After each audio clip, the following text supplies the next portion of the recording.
한 주간 참 많은 일들이 있었죠. 전쟁은 계속되고 또 산불이 나고 정말 힘든 일들이 많이 일어나고 있습니다. 그 가운데 모든 거 다 이겨내시고 다시 주님 품으로 와서 새 힘 얻는 그런 예배가 되기를 주님의 이름으로 축원합니다. 어떤 발전소에서 있었던 일이에요. 이 발전소에 문제가 하나 발생했습니다. 발전 속도가 현저히 떨어지고 제대로 이 모든 전반적인 가동률이 나오질 않았어요. 그래서 엔지니어들이 큰일 났다 해서 이 다 샅샅이 뒤져봤습니다. 공장을 이잡듯이 점검을 했는데 뭐가 잘못됐는지 도저히 찾을 수가 없는 거예요. 그래서 어쩔 수 없이 최고의 기술자를 모시게 됐습니다. 그 사람을 이제 초빙해서 좀 알아봐 달라. 그래서 기술자가 도착했어요. 그래서 그 기술자가 도착해서 상황판을 봅니다. 수백 개가 되는 그런 계기판들을 다 진단하기 시작했어요. 이틀 동안이나 뭐 별다른 뭐 하는 게 아니라 그냥 어슬렁 다니면서 계기판만 보는 거예요. 계기판만. 그리고 뭘 또 이렇게 계산하고 진단하고 이렇게 체크를 했습니다. 그리고 둘째 날에도 역시 수백 개의 이 다이얼 계기판 이거 체크하면서 뭐 메모도 하고 계산도 하고 또 그렇게 하는 거예요. 그리고 검은 펜으로 한 계기판에 X표를 했어요. 그리고 말했습니다. 여기에 연결되어 있는 장치를 한번 교체해 보세요. 그럼 아마 정상으로 돌아갈 겁니다. 이렇게 얘기를 했어요. 그래서 그 말대로 그 계기판에 관련된 장치들을 교체를 했습니다. 그랬더니 이 발전소가 제대로 돌아가는 거예요. 그래서 감사하다고 이제 갔어요. 한 달 후에 청구서가 날라왔습니다. 얼마가 날라왔냐면 1만 달러가 나왔어요. 1만 달러면은 1,200만 원입니다. 우리나라 돈으로. 엄청난 돈이죠. 그래서 이 관계자가 어이가 없는 거예요. 아니 이틀 동안 왔다 갔다 하고 그냥 뭐 어슬렁어슬렁 달리다가 계기판이나 보다가 거기다가 까만 걸로 X표 하나 한 건데 아니 이게 1,200만 원 1만 달러가 나올 수 있단 말이야. 도저히 납득이 안 갔습니다. 그래서 이 내역을 좀 보내라.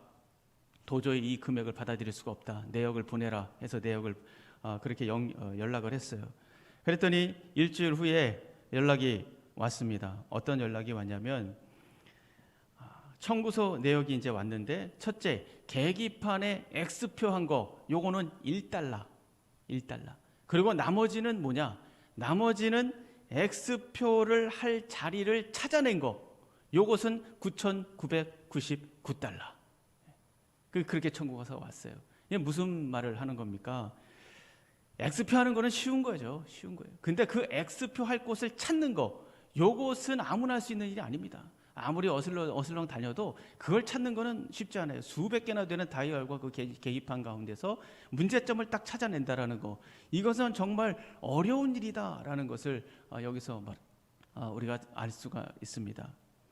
여러분, 우리 인생도 마찬가지인 것 같아요.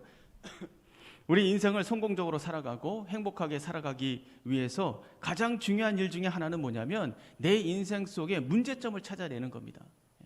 문제점을 찾아내서 그 문제를 수정하고 고치고 치유하고, 그렇지 않으면 그 문제가 계속 나를 끌어가지 않겠습니까? 때문에 이 문제를 찾아내고 그것을 수정하는 게 굉장히 중요해요.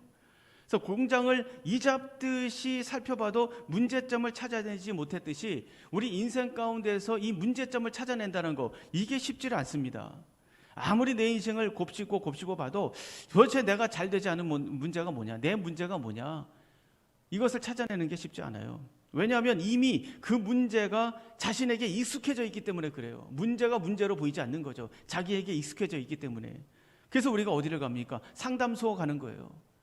그래서 상담소 가는 겁니다. 그래서 회사 같은 경우에는 많은 돈을 들여가지고 컨설팅을 받잖아요. 그렇게 해서 기술자를 만나가지고 문제를 해결하고 나면, 그리고 나서 이렇게 보면 문제가 별게 아닌 거예요.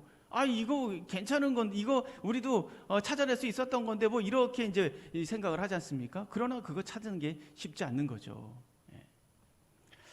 여러분, 우리 인생 가운데 기술자가 필요합니다. 내 인생의 내 문제를 잘 몰라요. 이 문제를 찝어내실 수 있는 분이 누구냐? 오늘 그 기술자를 이 본문에서 지금 소개하고 있습니다.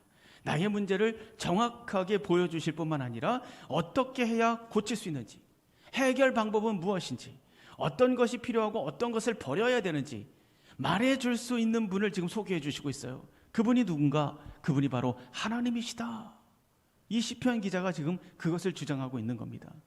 하나님은 이것을 위해서 우리에게 특별한 시간을 열어주셨어요. 나를 고치시고 새롭게 하시고 문제점이 드러나게 하시고 이것을 위해서 특별한 시간을 만들어 주셨어요. 그 시간이 뭔 줄 아십니까? 그게 바로 예배하는 시간입니다. 예배. 하나님은 나의 부모님보다, 나의 친구보다, 나 자신보다 나를 더 잘 아시는 분이죠. 왜냐하면 하나님이 여러분을 만드셨기 때문에 그래요. 대충 도매급으로 찍어낸 게 아니에요. 에베소서에 보면 우리가 알 수 있지 않습니까? 에베소서 말씀에 있듯이 이미 창세전에 택하셔서 한 사람 한 사람을 특별하게 창조하셨다라고 에베소서에서 말씀하시고 있지 않습니까? 그래서 인생의, 여러분의 인생, 우리의 인생의 매뉴얼은 어디에 있는가? 우리의 재주나 능력이나 우리의 지혜나 우리의 재력, 여기에 우리의 인생 매뉴얼이 있는 게 아닙니다. 우리 인생 매뉴얼은 어디에 있는가? 하나님 안에 있는 거예요. 하나님 안에. 여러분은 하나님의 형상대로 지음을 받았습니다. 하나님의 생기가 여러분 안에 들어가면서 영원한 생명이 되셨습니다. 또 하나님의 영광을 위해서 창조되지 않았습니까? 그래서 우리는요, 하나님과 뗄래야 뗄 수 없는 그런 관계를 가지고 창조된 그런 존재들이에요. 그래서 하나님을 만나야 의미를 찾을 수 있고 새 힘을 얻을 수 있는 것이고, 하나님을 만나야 소망을 가질 수 있는 존재가 누구이냐? 바로 우리들입니다. 하나님과 뗄래야 뗄 수가 없어요. 그래서 하나님은 우리에게 예배의 자리를 열어주신 거예요. 내 인생이 뭔가 잘못되고 있다? 고난이 오고 환난이 오고 문제가 발생하고 두렵고 불안하고 우울하다? 어디로 가야 됩니까? 예배하는 자리로 나가야 돼요. 여러분, 우리의 문제는 돈이 없어서가 아닙니다. 실력이 없어서가 아니에요. 환경이 어려워서가 아닙니다. 그것이 문제가 아니기 때문에 예배하는 자리로 나가야 되는 거예요. 여러분, 인간은요 그렇게 나약한 존재가 아닙니다. 이런 환경 때문에, 상황 때문에 주눅 들고 아니에요. 다 이겨낼 수 있어요. 우크라이나 사람들 보십시오. 지금 엄청난 그 러시아 군대 앞에 지금 계속 버티고 있잖아요. 우리 예상으로는 이틀이다, 이틀 버틴다 이렇게 생각을 했는데 지금 일주일이 넘어가지 않습니까? 그리고 우리나라도 마찬가지죠. 60년, 70년 전만 해도 우리나라는 잿더미였어요. 잿더미. 이디오피아보다도 더 못 살았습니다. 우리나라가. 근데 지금 어떻습니까? 세계를 주름잡고 있잖아요. 환경이나 돈의 문제가 아니에요. 우리가 가진 문제의 근원은 뭐냐? 영적인 문제라는 거죠. 영적인 문제. 그래서 성경은 오늘 말씀하시는 거예요. 여호와를 찬양해라. 여호와를 즐거워해라. 감사해라. 악기를 가지고 찬양해라. 이것은 너희들이 해야 될 마땅한 일이다 라고 지금 말씀하시고 있는 거예요. 마땅하다라고 말씀하시는 이유는 뭡니까? 그만큼 우리가 하나님을 예배하는 것은 절대적인 일이다. 놓쳐서는 안 되는 일이 바로 예배다라는 것을 말씀하시는 거예요.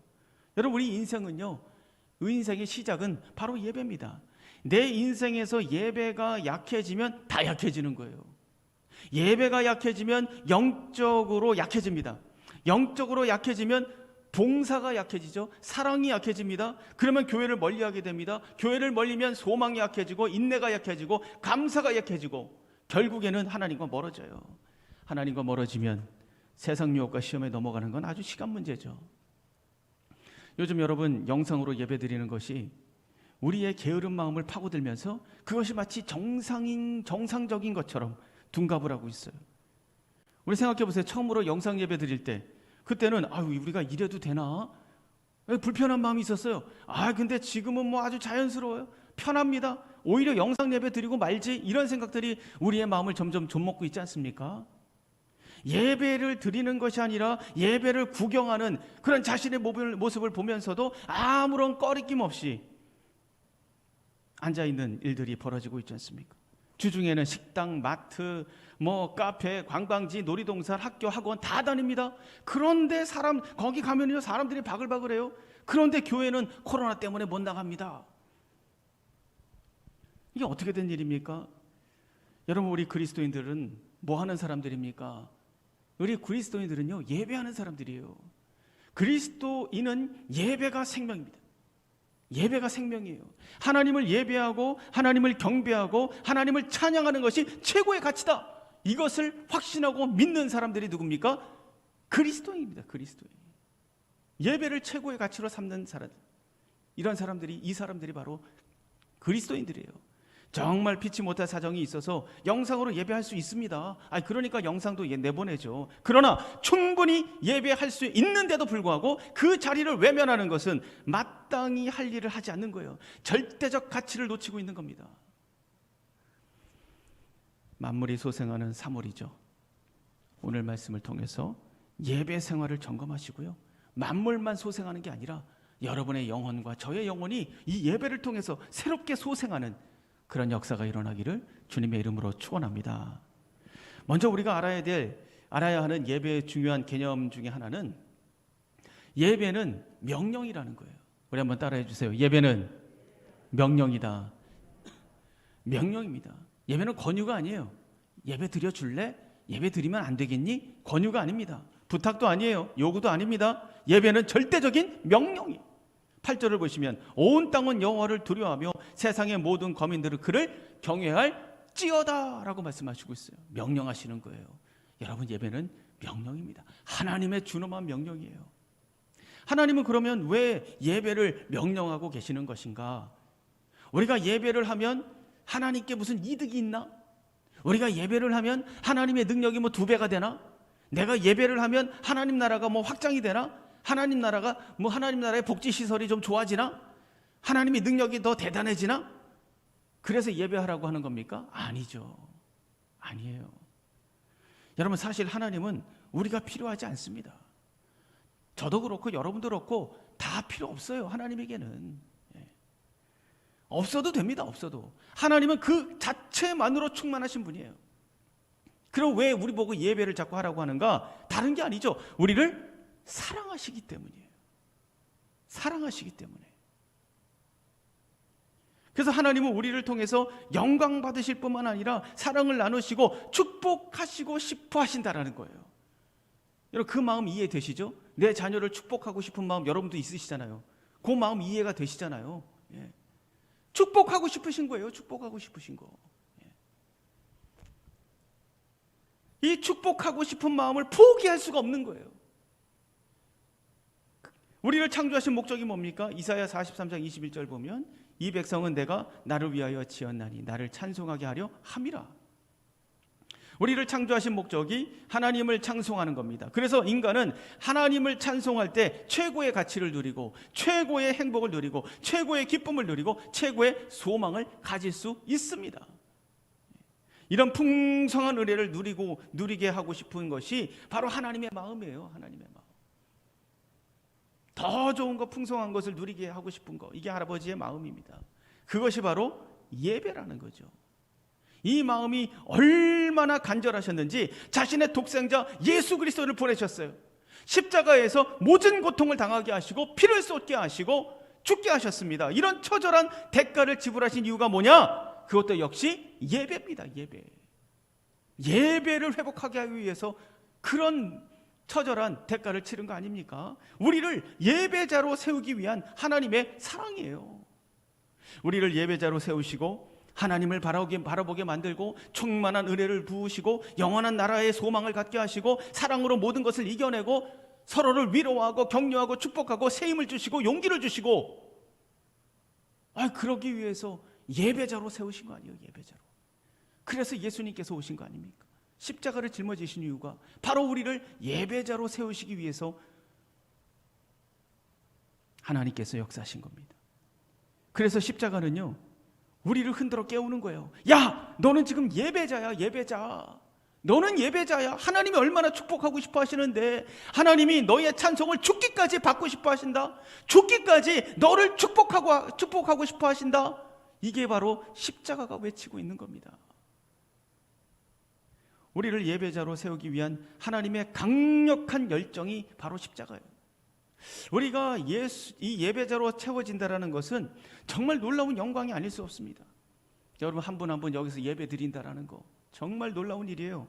천지를 창조하시고 전능하시고 우주 만물을 주관하시고 모든 것의 처음과 끝이 되시는 이 여호와 하나님께서 나의 예배를 받으신다. 정말 먼지 같은 우주의 먼지나 다름없는 나를 통해서 예배를 받으신다. 그리고 소통하신다. 이건 정말 벅찬 감동이 아닐 수 없습니다. 할렐루야. 할렐루야. 그런데 이 예배의 감격을 누리지 못하는 이유가 몇 가지 있습니다. 한 세 가지 말씀을 나누겠습니다. 첫째는 우리가 정직하게 하나님 앞에 서지 않기 때문에 그래요. 정직하게 나가지 않는 거예요.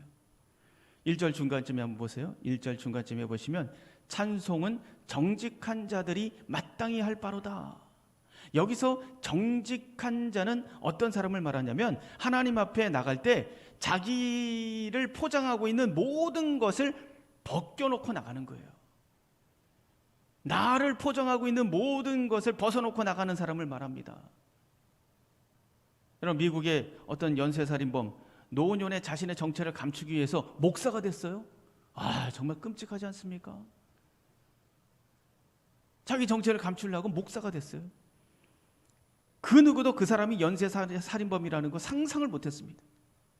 또 여러분, 전설의 핵주먹 마이클 타이슨 아시죠? 이 사람을 길러낸 다마토라는 사람이 있어요.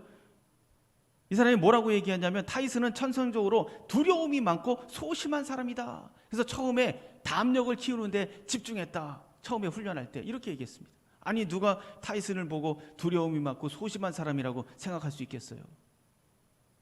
제가 무슨 말씀을 드리는 거냐면 인간은 포장된 거 하나만 벗겨내면 그 실체가 드러나요. 실체가. 어떤 실체가 드러납니까? 나를 포장하고 있는 것을 벗겨내면 나의 연약한 모습이 드러납니다. 나의 더러운 모습이 드러납니다. 나의 교만과 이기심과 악한 생각으로 가득한 나를 보게 되는 거예요. 절망과 낙담과 근심과 원망과 불평으로 가득한 나를 보게 되는 겁니다.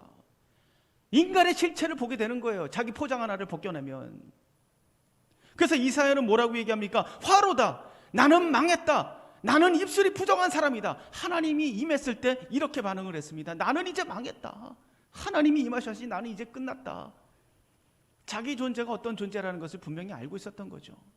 여러분, 사도 바울은 뭐라고 얘기합니까? 내가 죄인 중에 괴수다라고 얘기합니다. 하나님의 은혜가 임했을 때 내가 죄인 중에 괴수다. 여러분, 이사야, 사도 바울, 이 사람들이 뭐 정말 이렇게 형편없는 사람들입니까? 천만의 만만의 말씀, 우리보다 수백 배 나은 사람들이죠. 영적으로 정말 대단한 사람들입니다. 그런데 이런 사람들이 왜 자기를 이렇게 말하고 있는가? 다른 거 아니에요. 주님의 은혜가 필요한 절박한 존재다. 나는 포장을 하나 벗겨내면 하나님의 은혜가 아니면 살 수 없는 그런 절박한 존재라는 거, 이것을 알고 있었던 거예요. 그러니까 감격이 있는 겁니다. 자기의 포장을 다 벗어던지고 하나님 앞에 나가서 예배할 때 거기에 은혜가 있고 감동이 있고 하나님을 만나는 감격이 있는 거죠. 우리는 착각에서 벗어나야 됩니다. 비싼 옷을 입고 넓은 집에 살고 돈이 넉넉하고 유명하고 실력 있고 뛰어나고, 그런 것들이 여러분 안에 있는 어떤 나약함과 약함과 악함과 더러움과 교만과 이기심과 절망과 비참한 자기 자신을 가릴 수는 있어도 그것을 해결할 수는 없습니다. 모든 것을 벗어놓고 자신의 실체를 들고 하나님 앞에 나가서 자복하고 통회하고 감사하고 하나님을 구할 때 하나님이 영광 받으시는 거예요. 그리고 우리의 마음 가운데는 평화가 임하고 감사가 임하고 치유와 회복과 소망을 보는 겁니다. 그래서 여러분, 마태복음 5장 3절에 뭐라고 얘기합니까? 심령이 가난한 자는 복이 있나니 천국을 볼 것이다. 심령이 가난한 자는, 이 무슨 말입니까? 정직한 자는 자신에 대해서 절망할 수밖에 없는 거예요. 그렇지 않습니까? 정직한 자는 자기 자신을 볼 때 절망할 수밖에 없어요. 이것이 바로 심령이 가난한 자입니다. 가난한 자.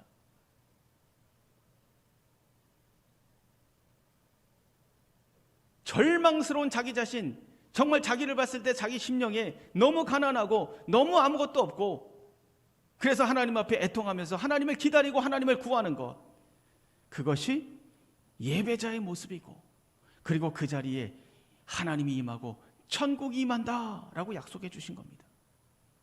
여러분, 어떤 포장이 여러분의 예배를 방해하고 있습니까? 어떤 포장이 여러분을 속이고 있습니까? 괜찮다고. 어떤 포장이 착각하게 만들고 있습니까? 정직한 모습으로 예배의 감격을 회복하는 저와 여러분이 되기를 주님의 이름으로 축원합니다. 자, 두 번째는요, 기대감을 상실한 마음으로 예배하기 때문에 감격이 없어요. 기대감을 상실했습니다. 전에 월드컵 축구를 보는데 우리나라가 지고 있었어요. 지고 있었는데 한 골 더 먹었어요. 너무 화가 나더라고요. 그래서 벌떡 일어나가지고 야, 끝났다, 가자, 자자, 그리고 방으로 들어갔습니다. 그러니까 기대감이 없으니까 해봤자 소용없다 이거죠. 그래서 들어가서 잤어요. 그런데 아침에 일어나고 보니까 3대2로 이겼어요. 아이고 할렐루야, 이게 웬일인가. 얼마나 좋든지 선수들에게 되게 미안했어요. 여러분, 믿음을 잃었기 때문에 기대할 수 없고, 기대할 수 없기 때문에 들어가 버린 거예요. 자버렸어요. 비슷합니다. 우리가 예배에 감동이 없는 이유는 뭐냐? 하나님에 대한 믿음을 잃었기 때문이죠. 하나님에 대해서 섭섭한 마음, 원망하는 마음, 지친 마음, 의심하는 마음, 이런 마음들이 내 안에 차오르면 하나님을 더 이상 기대할 수 없게 되는 거죠. 하나님을 기대하는 마음이 없다면 예배는 껍데기입니다. 예배는 아무것도 아니에요. 여러분, 이 자리에 습관적으로 앉아 계신 분들 혹시 계십니까? 여러분, 빨리 기대감을 회복하세요. 빨리 회복하세요. 하나님이 이 자리에 임재하고 계십니다. 빨리 그 마음을 회복하셔야 돼요. 자, 오늘 말씀을 보면 4절 한번 보세요. 뭐라고 얘기하고 있습니까? 여호와의 말씀은 정직하며 그가 행하시는 일은 다 진실하시도다 라고 말씀하고 있어요. 진실하시도다. 어떻게 보면 이 말씀은 우리를 상당히 거북하게 만듭니다. 아니, 나는 여전히 고통스럽고 여전히 아프고 여전히 상처가 있고 여전히 불행한데 그럼 이것이 진실하단 말인가? 상당히 거북한 말씀일 수 있습니다. 그러나 여러분, 우리가 착각이 하는 게 뭐냐면 우리의 불행과 아픔과 실패와 절망, 낙심, 이 모든 것들이 하나님의 탓이라고 자꾸 생각을 하는 거예요. 여러분, 이것이 하나님 탓입니까? 하나님이 계시다면 어떻게 나한테 이렇게 할 수 있어? 이렇게 생각을 합니다. 그런데 여러분, 생각해 보세요. 하나님을 배반한 게 누굽니까? 약속을 먼저 깨뜨린 게 누굽니까? 지금도 자기 상황에 따라서, 입맛에 따라서 하나님 거부하고 외면하는 거, 그거 누굽니까? 자기 옳은 대로, 자기 생각대로 하나님의 뜻을 따르지 않고 자기 옳은 대로 자기 생각대로 사는 게 누굽니까? 그럼에도 불구하고 우리를 향한 구원과 축복과 미래를 위해서 변함없이 일하고 계신 분, 그분이 바로 하나님이신데, 하나님은 진실하신 거죠. 하나님이야말로 진실하신 거 아닙니까? 변함이 없는 거예요. 여기서 진실하다라는 것은 변함이 없다, 영구적이다라는 뜻을 가지고 있습니다. 히브리어로. 그러니까 진실하신 하나님은 오늘도 우리의 순종과 이 불순종과 실수와 부족과 반역에도 불구하고 약속을 지키고 계신다. 약속을 지키고 계신다. 무슨 약속을 지키고 계십니까? 이 모든 악한 것을 순종과 성공과 축복과 생명과 천국과 믿음으로 바꾸시는 작업, 이걸 계속 하시고 계신 거예요. 이걸 어떻게 바꾸십니까? 십자가로 바꾸시는 겁니다. 십자가를 통해서 결국에는 3대2가 되게 하실 것이다. 결국에는 우리를 승리하게 하실 것이다. 위로하시고 영원한 생명을 보게 하실 것이다. 천국의 기쁨을 누리게 하실 것이다. 이것을 약속하시고 그 일을 진실하게 계속하시고 계신 거죠. 그런데 어떻게 우리가 기대감 없이 예배를 드릴 수 있습니까? 한 골 더 먹었다고 기죽어 계시지 마세요. 하나님이 지금 진실한 하시는 하나님이 일하고 계시다니까요. 3대2로 이런 역사가 일어날 줄로 믿습니다. 할렐루야, 할렐루야. 하나님은 진실하셔서 승리와 기쁨을 위해 일하고 계십니다. 기대감을 회복하시고 예배를 회복하기를 주님의 이름으로 축원합니다. 자, 마지막 세 번째입니다. 한번 따라해 주세요. 왕을 모셔라. 왕을 모셔라. 여러분, 영혼에게 명령하세요. 왕을 모셔라. 왕을 모셔라. 왕을 왕으로 알지 못하고 왕으로 대접하지 않으면 왕의 능력은 나타나지 않아요. 왜 그런지 아십니까? 우리가 믿는 왕은요, 인격적인 분이기 때문에 그래요. 일방적인 분이 아니에요. 인격적인 분이기 때문에 왕을 왕으로 알지 못하고 왕으로 대접하지 않으면 왕의 능력을 우리가 볼 수 없는 이유가 바로 하나님은 인격적인 분이시기 때문입니다. 우리가 예배에 감격이 없는 이유는 창조주 하나님, 왕이신 하나님, 나를 다스리시는 하나님, 이 하나님을 100% 인정하지 않기 때문에 그래요. 6절 말씀 보세요. 6절 말씀. 여호와의 말씀으로 하늘이 지음이 되었으며 그 만상을 그의 입 기운으로 이루었도다. 천지를 지으신 하나님, 천지를 지으신 분이 하나님이시다. 나를 지으신 분이 하나님이시다. 이렇게 지금 시편 기자가 고백하고 있지 않습니까? 바라기는 이 고백이 여러분의 고백이 되기를 바랍니다. 아, 하나님이 천지를 창조했다고 하더라, 이렇게 생각하는 거하고 하나님이 천지를 창조하셨습니다 라고 고백하는 거하고 이건 천지 차이예요. 천지 차이입니다. 정보로만 알고 있는 것과 내가 고백하고 믿는 것, 이거는 천지 차이입니다. 하나님이 하늘을 지으시고 모든 만물을 창조하셨다라고 고백하는 순간 그 사람은 세상을 보는 눈이 달라지는 겁니다. 자신의 미래를 보는 눈도 달라집니다. 왜요? 이 세상은 물론이고 자기 인생의 주도권이 하나님에게 있다는 것을 알게 되기 때문에 그래요. 그렇게 되면 예배가 달라지는 거예요. 아, 내 인생의 주도권을 가지고, 이 세상의 주도권을 가지고 계신 분한테 지금 엎드려 있는데 예배가 달라질 수밖에 없는 거 아니겠습니까?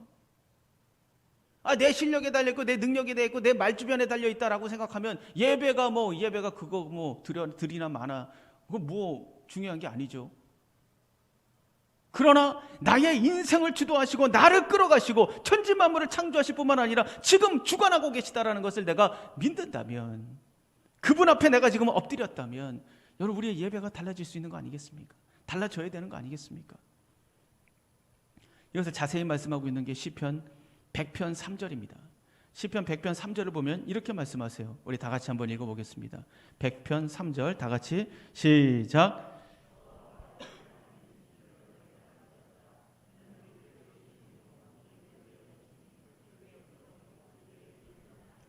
하나님이 우리에게 어떤 분이신지 분명하게 지금 가르쳐주고 있어요. 하나님은 우리를 다스리시는 왕이십니다. 우리는 하나님의 백성이고 기르시는 양이다라고 말씀하시고 있어요. 기르시는 양이다. 여러분, 굳이 여기서 양으로 비유한 이유가 뭡니까? 양은 목자가 없으면요 살 수가 없어요. 양에게 뭐 무서운 이빨이 있습니까? 발톱이 있습니까? 아무것도 없습니다. 힘이 센 것도 아니에요. 뭐 뿔이 달려갖고 들이받을 수 있는 것도 아닙니다. 맹수들이 달려들면 그대로 죽을 수밖에 없어요. 또 양은 시력도 좋지 않습니다. 한 치 앞을 볼 수가 없습니다. 마찬가지예요. 하나님께서 나를 보호하시지 않으면, 인도하시지 않으면 우리는 죽을 수밖에 없는 존재다라는 것을 의미하는 것이 바로 양입니다. 그러나 그럼에도 불구하고 하나님을 나의 창조자, 나의 왕, 나의 주권자로 경배하는 것이 아니라 내 사업을 도와주는 사업 파트너, 내 자녀들을 건사하고 앞니를 열어주는 교육 파트너, 문제를 해결해주는 해결사, 내가 좀 울적할 때 상담해주는 상담사, 내 마음을 관리해주고 내 일정 관리해주는 멘토, 이 정도로 이해하는 경우가 얼마나 많습니까?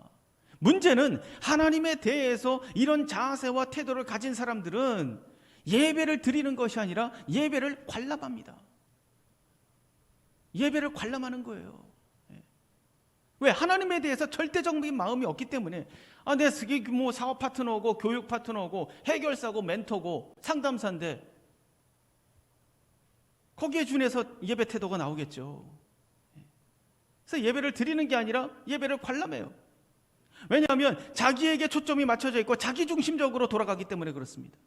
여러분, 우리 드라마 보다가 재미없으면 어떡합니까? 채널 돌려버려요. 내 마음이죠.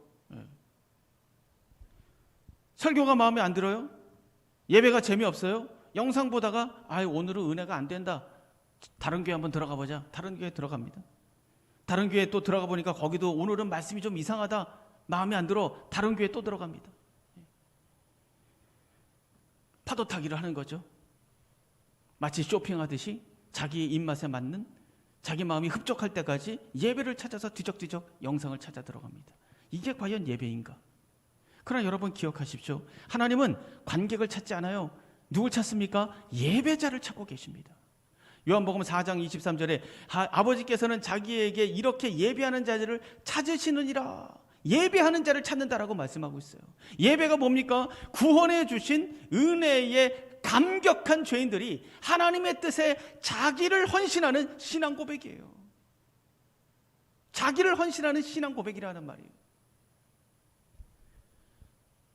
예배는 구경거리가 아니라 지극히 높으신 하나님의 이름에 합당한 영광을 돌리는 자리가 바로 예배입니다. 그래서 계시록 5장 13절 내가 또 들으니 하늘 위에와 땅 위에와 땅 아래와 바다 위에와 또 그 가운데 모든 피조물이 이르되 보좌에 앉으신 이와 어린 양에게 찬송과 존귀와 영광과 권능을 세세토록 돌릴지어다. 윌리엄 템플 이렇게 얘기했습니다. 예배드린다는 것은 하나님의 거룩하심으로 의식을 소생시키는 것이며, 하나님을 향한 의식을 소생시킨다는 거죠. 하나님의 진리로 마음을 풍성케 하는 것이요, 하나님의 사랑으로 마음을 여는 것이요, 하나님의 목적의 뜻을 바치는 것이다 라고 얘기를 했습니다. 그래서 우리는 예배를요 신령하게 드려야 돼요. 신령하게. 그 말씀이 어디 있습니까? 요한복음 4장 24절에 있죠. 하나님은 영이시니 예배하는 자가 영과 진리로, 옛날 성경에는 신령과 진정이라고 나와 있죠. 영과 진리로 예배할지니라. 자, 영과 진리를 한번 생각해 보죠. 영이라는 말은 뭡니까? 영으로 예배를 드리라 라는 것은 무슨 말이냐? 하나님은 영이시기 때문입니다. 하나님은 육이 아니에요. 하나님은 영이시기 때문에 영으로 예배해야 된다. 그런데 인간은 뭘로 되어 있습니까? 영과 육으로 되어 있죠. 그래서 육적인 방법으로 나가면 안 돼요. 어떤 육적인 논리나 계산이나 야망 이런 것들을 가지고 예배를 드리면 하나님이 받지 않습니다. 왜냐하면 채널이 맞질 않아요. 채널이. 하나님은 영이신데 우리가 육적인 생각과 육적인 마음과 육적인 어떤 욕망과 야망 이런 걸 가지고 하나님 앞에 나간다? 하나님이 받을 수가 없어요. 채널이 맞지 않습니다. 하나님은 영이신데 육적인 것 맞지 않습니다. 그래서 영으로 예배를 드려라 라고 말씀하는 거예요. 그럼 왜 영으로 드려야 되는가? 영이라는 것은요, 그 속에 뭐가 있느냐? 높은 이상을 가지고 있습니다. 그 영 안에는 놀라운 꿈과 사상을 가지고 있습니다. 하나님을 향한 끝없는 거룩한 욕망을 가지고 있는 것이 바로 영이에요. 그 영이 하나님의 영과 만났을 때 그것이 예배가 되는 겁니다. 그것이 하나님께서 기뻐하시는 거예요. 그 인간의 영이 하나님이 만날 때 예배가 되는 거죠. 아니 목사님, 그렇게 거룩하고 영험한 걸 우리가 어떻게 합니까? 아니요, 할 수 있어요. 왜요? 성령께서 우리에게 임하셨기 때문에 그래요. 그래서 성령께서 임하신 거예요. 성령께서 우리를 이끌어 주십니다. 우리가 성령 앞에 구하면 하나님께서 나를 이끄셔서 만나 주시는 거예요. 그래서 성령께서 오신 거 아니겠습니까? 자, 그러면 진리로 예배를 하라는 것은 뭡니까? 예배는 여러분 개인적인 어떤 취향이나 의견에 따라서 드리는 게 아니에요. 인간의 어떤 편리에 따라서, 흥미에 따라서 드리는 것이 아닙니다. 진정한 예배는 뭐냐? 자기 자신을 먼저 드리는 거예요. 그게 예배입니다. 자기 자신을. 정리합니다. 예배는 명령입니다. 왜 명령하십니까? 그것이 우리의 생명이기 때문이에요. 우리의 사명이기 때문입니다. 그것이 우리의 기쁨이 되고 행복이 되고 영광이 되기 때문에 그래요. 여러분의 예배를 망치고 있는 세 가지를 꼭 이겨내시기를 바랍니다. 자신에 대해서 정직하셔야 돼요. 우리는 하나님을 만나야만 살 수 있습니다. 하나님 없이도 살 수 있다는 반증이 뭐냐? 예배 나오지 않는 겁니다. 예배 드리지 않는 거예요. 그것이 말하는 게 뭐냐? 하나님 필요 없어요. 가끔 어려울 때나 도와주세요. 정직하셔야 돼요. 하나님 없으면 우리 살 수 없어요. 둘째, 기대감을 회복하셔야 됩니다. 하나님은 진실하신 분이에요. 끝나지도 않았는데 벌써 주저앉으면 어떡합니까? 벌써 방으로 들어가 버리면 어떡해요? 끝나지도 않았는데 3대2의 역전의 역사가 남아있다는 것을 여러분 믿으시기를 바랍니다. 예, 믿음이에요. 이게 믿음. 예. 끝까지 가는 거예요. 이게 믿음입니다. 셋째, 왕을 왕으로 대접하세요. 왕의 역사가, 여러분이 왕을 왕으로 대접할 때 왕의 역사가 여러분의 인생 가운데 시작되는 거죠. 내가 믿음이 있는가 없는가 어떻게 알 수 있는가? 내가 믿음이 있나 없나? 아주 체크해 볼 수 있는 아주 좋은 방법이 있습니다. 뭡니까? 지금 내가 예배 드리고 있는 내 모습을 보면 알 수 있어요.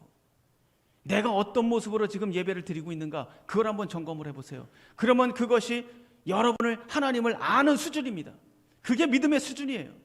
여러분의 예배드리는 태도와 예배를 준비하는 모습들, 그리고 예배에 대한 생각들, 이걸 체크해 보세요. 그것이 하나님을 아는 정도고 그것이 여러분의 믿음의 수준입니다. 그리고 그것이 그대로 여러분의 미래가 될 거예요. 나의 예배를 망치고 있는 모든 공격을 뛰어넘어서 예배를 회복하고 하나님을 경배하고 또 하나님의 뜻을 이루어가는 그런 풍성한 삶을 열어가시기를 주님의 이름으로 축원합니다. 기도하겠습니다.